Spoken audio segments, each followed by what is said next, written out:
আপনি আমি কাউকে ভালোবাসলে 2 বেলার জায়গায় 4 বেলা খাওয়ানোর চেষ্টা করি। রব কাউকে ভালোবাসলে পাতের ভাতটাও কেড়ে নিয়ে নেয়, দিনের পর দিন উপবাস রাখে, দিনের পর দিন উপবাস রাখে, দিনের পর দিন উপবাস রাখে। একবেলা ভাত আনলে আরেক বেলার ভাতের কোনো খবর থাকে না, নুন আনতে পান্তা ফুরায়, এরকম অবস্থা দেখা যায়। কেন হয়? আল্লাহ তাআলা কোরআনেই সেই জিনিসটা আগামভাবে জানিয়ে দিয়েছেন।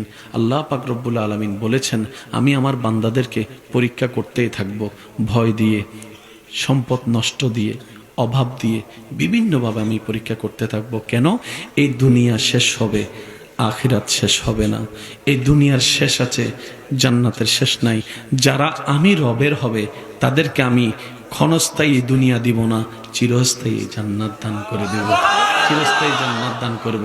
আর আপনারা মনে রাখবেন বিষয়টা, অনেক সময় স্বপ্নের ভিতরে অনেক কঠিন স্বপ্ন, ভয়ানক স্বপ্ন দেখলে ঘুম থেকে উঠলে ভয় লাগে না ভাই? একটু বলি, ভয় লাগে? আমরা ভালোবাসলে ফুল দিই, আল্লাহ ভালোবাসলে, জোরে বলেন, আল্লাহ ভালোবাসলে কি দেয়? আল্লাহ পাক জান্নাতের যে নিয়ামত দিবেন, একটু শুনেন।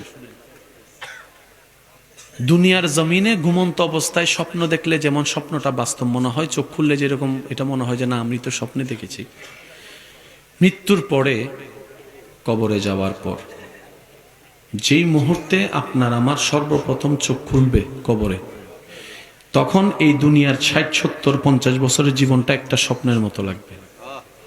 একটা স্বপ্ন মনে হবে কি আপনি এই যে অনেক লম্বা একটা স্বপ্ন দেখেছেন, এই মাত্র চোখটা খুললো, আপনার ঘুমটা ভাঙলো, আপনি দেখবেন চতুর্দিকে অন্ধকার, চতুর্দিকে অন্ধকার, হাত থাকবে বাঁধা, পা থাকবে বাঁধা।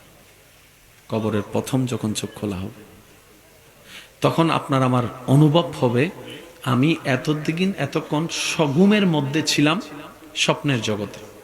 এই মাত্র চোখটা খুলে আমি বাস্তবতায় আসলাম। আর সেই বাস্তবতাই হচ্ছে আলমে বরজক, আখেরাত।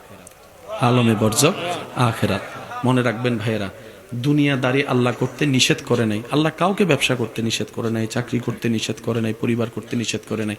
আল্লাহ শুধু এতটুকু বলেছেন, যা করার কর, বর্ষাটা আমার উপর রাখিস। আর একটু জোরে বলেন, বান্দা যা যেভাবে করার কর, সংসার, পরিবার, ব্যবসা, চাকরি কর, বর্ষাটা আমার উপর রাখিস। তবে কাজগুলা যেন আমার এবং আমার নবীর পছন্দ মতো হয়, এইভাবে করিস। তুই বিয়ে করার জন্য মেয়ে দরকার, আমি আল্লাহ মেয়ে দান করছি তো। পৃথিবীর আনাচে কানাচে হাজার হাজার মেয়ে আছে, তোর জন্য আমি আল্লাহ ঠিক করে রাখছি তো। আমি তোর কাছে মেয়েটা পৌঁছানোর আগে তুই নিজে প্রেমের জগতে ডুব দিয়ে মেয়েটাকে খুঁজতে যাইস না। মেয়েটাকে খুঁজতে, কথা বলেন না রে ভাইয়া, প্রেমের জগতে গিয়ে অবৈধ সম্পর্ক করে ওই মেয়েটাকে খুঁজতে যাইস না। কারণ তোর বিবেক বুদ্ধি যেটাকে সঠিক মনে করবে সেটা তোর জীবনের জন্য সঠিক নাও হতে পারে, নাও হতে পারে।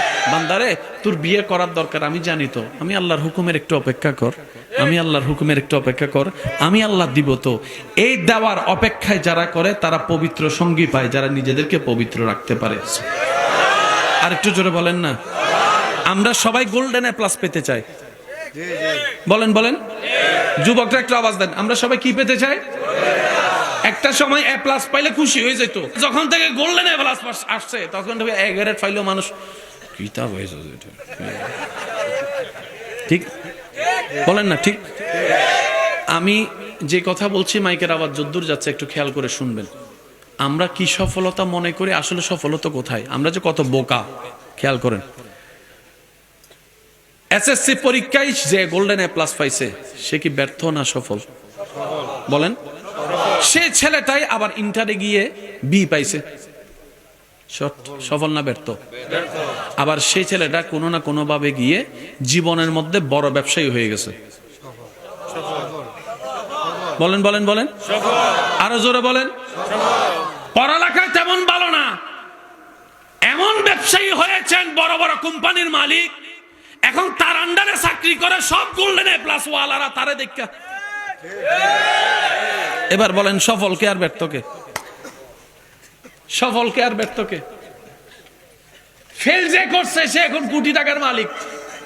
গোল্ডেন A+ যারা পাস করছে তারা এখন ওনার স্যার, আসসালামু আলাইকুম স্যার, স্যার, স্যার, স্যার। ও যুবক, গোল্ডেন A+ পাওয়ার পিছনে দৌড়িও না। আল্লাহর বান্দা হিসেবে গোল্ডেন এ প্লাস পাওয়ার পিছনে দৌড়াও, দুনিয়াও তোমার হবে, আখিরাতও তোমার হবে, ইজ্জতও তোমার হবে। ডান হাত তুলে দেখাই বলো ঠিক কিনা? আল্লাহ আমাদেরকে একটু বুঝার তৌফিক দান করুক। অনেক মা বাবারা ছেলে মেয়েদেরকে সময় না দিয়ে শুধু ফরা, সকালে ফর ফর ফর ফর ফর, জোহরে ফর ফর ফর ফর, সন্ধ্যায় ফর ফর ফর, রাত্রে ফর ফর ফর ফর। এমন বইয়ের ভার, বাচ্চা ছোট বাচ্চা ব্যাগ নিয়ে গেলে,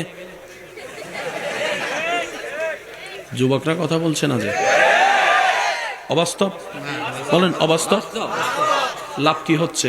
এই বাচ্চা পড়তে পড়তে পড়তে পড়তে এমন অবস্থা হয়ে গিয়েছে তার কোনো খেলার জীবন নেই।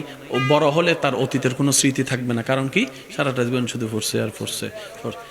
সেই সত্যি করে একটা কথা বলেন, আম তো সবার কম বেশি পছন্দ। বাফে কিনা যে ঘরে আম আনছে এটা বেশি মজা নাকি বৈশাখ মাসে যেটা গাছ থেকে পড়ছে? কথা কইতেছে না, কথা হুজুর কইলে তো ধরা খাইয়া যায়, আমি কইতাম না। ঘরের আম ফেলে আপনি যে ছোটবেলায় আম কুড়াতে গিয়েছেন, আই ছেলেরা আই মেয়েরা ফুল তুলিতে যায়, ফুলের মালা,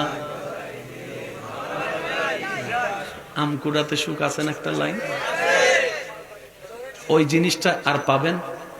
বলেন না, ওই জিনিসটা আর পাবেন?